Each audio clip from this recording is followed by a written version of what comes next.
OBC नेते लक्ष्मण हाके आपल्या बरोबर आहेत. काय सांगाल की आता महानगरपालिकेच्या महापौर पदाची निवड सुद्धा झालेली आहे. कोल्हापूर असेल, संभाजीनगर असेल, या ठिकाणी सुद्धा निवड झालेली आहे. कसं पाहताय? या अवर्गीय आणि ब वर्गीय महानगरपालिकामधून ओबीसी समाज हा हद्दपार झालाय.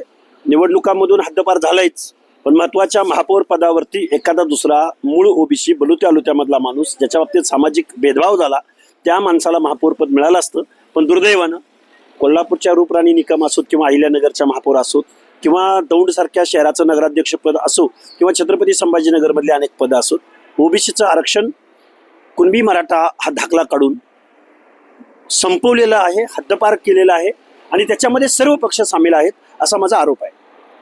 शरद पवारांची राज्यसभेची मुदत संपत आहे आणि हे संजय राऊत म्हणतायत की त्यांच्याकडे महाविकास आघाडीकडे बहुमत आहे. नाही, मताचं गणित जर त्यांच्याकडे असेल तर ते जातील राज्यसभेवर.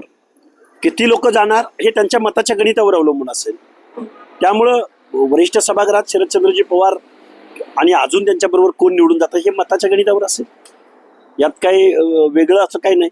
आणि मला नाही वाटत हे सगळे पवार साहेब काय राजकारण करतील, कधी करतील. इकडं उद्धव ठाकरे संजय राऊतांबरोबर बैठक करतील आणि रात्री जाऊन अमित शहा किंवा नरेंद्र मोदींना भेटतील. त्यामुळे राज्यसभेत जाण्यासाठी ते काहीही करू शकतात. खरं तर पवार साहेबांसारख्या एवढ्या मोठ्या नेत्यावर अशी वेळ यावी महाराष्ट्रामध्ये हे खरं तर दुर्दैव आहे.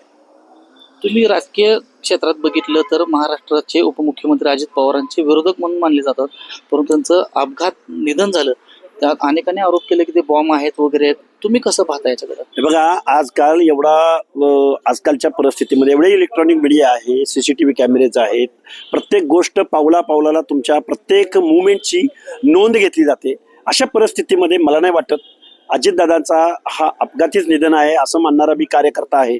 पण एखाद्या खासदारानं जर मागणी केली असेल तर निश्चित त्याची चौकशी व्हावी. खासदारानं त्यांना काय डाऊट्स आहेत ते पुढे येऊन सांगावेत, त्याची चौकशी शासनानं करावी. पण मला वाटतंय अजितदादा पवारांच्या दुर्दैवी अपघाती निधनाचं राजकीय भांडवल किंवा सनसनाटी निर्माण करण्यासाठी त्याचं राजकीय भांडवल कोणी करू नये असं माझं मत आहे. सुनेत्रताई पवार यांनी उपमुख्यमंत्री पदाची शपथ घेतल्यानंतर अनेक आरोप होत आहेत की हे कुठेतरी थांबायला पाहिजे होतं. तुम्ही कसं पाहता याच्याकडे? हे बघा, राजकारणामध्ये टायमिंगला महत्व असतं, वेळेला महत्व असतं. ज्याला साधनशुचिता पाळता येते तो राजकारणामध्ये सक्सेस होतो. सुनेत्राताई पवार ह्या काही सामान्य कुटुंबामधून पुढे आलेल्या नाहीत, तर त्या राजकीय कुटुंबामधून पुढे आलेल्या आहेत आणि त्यांनी टायमिंग साधलेला आहे आणि त्या उपमुख्यमंत्री झालेल्या आहेत. राजकारणामध्ये वेळेला महत्व आहेच. दुखवटा वगैरे ह्या सामान्य माणसानं पाळण्याच्या गोष्टी आहेत. ज्यावेळी महाराष्ट्राच्या 12-13 करोड जनतेचं ज्यावेळी जबाबदारी खांद्यावर असते त्यावेळी टायमिंगला महत्व असतं आणि ते टायमिंगनुसार वागलेले आहेत. त्यामुळे कुणी काय म्हणावं आणि कुणी राजकीय फायदा घ्यावा, कुणी टीका करावी हा ज्याच्या त्याच्या बुद्धीचा आणि आकलनाचा हा प्रश्न आहे. रोहित पवार 10 तारखेला पत्रकार परिषद घेत आहेत की विमान अपघात झाल्यानंतर आम्ही त्याच्यानंतर बोलू आणि विलगीकरणानंतर 10 तारखेला बोलू असं म्हणतात. रोहित पवारांकडं जर विमान अपघातासंदर्भात काही ऑब्जेक्शन घेण्यासारखे पॉईंट्स असतील तर त्यांनी जरूर मांडावेत. सुरक्षा एजन्सी समोर मांडावेत, पोलिसांसमोर मांडावेत, त्याची चौकशी होईल. पण असं काही नसताना एक राजकीय मायलेज म्हणून किंवा सनसनाटी निर्माण करायची म्हणून जर काय बोलत असतील तर ते दुर्दैव आहे. अजितदादांच्या मृत्यू संदर्भातलं ते राजकारण आहे असं मानणारा मी कार्यकर्ता आहे. उरला प्रश्न 2 राष्ट्रवादीच्या विलिनीकरणाचा. 2 राष्ट्रवादी ह्या कधीही वेगळ्या नव्हत्या. आत्ताच्या निवडणुकांमध्ये सुद्धा काही ठिकाणी बी फॉर्म सुद्धा वाटले गेलेले नाही. निवडणुकीत बाय दिला गेलेला आहे सरळ सरळ. जिथं अजितदादा पवारांचे उमेदवार आहेत तिथं तुतारीचे उमेदवारच नाही आहेत. त्यामुळे हे एकत्रच आहेत, एकत्र होते आणि एकत्र राहणार आहेत.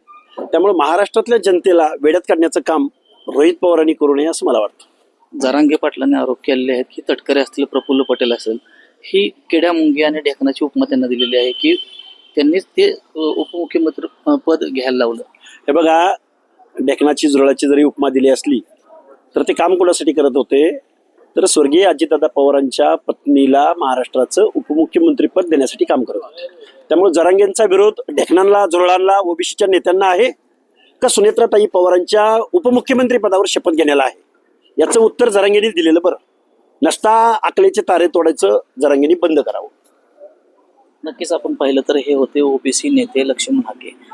कॅमेरामन JD समी, माऊली डांगे, पुढारी न्यूज, पंढरपूर.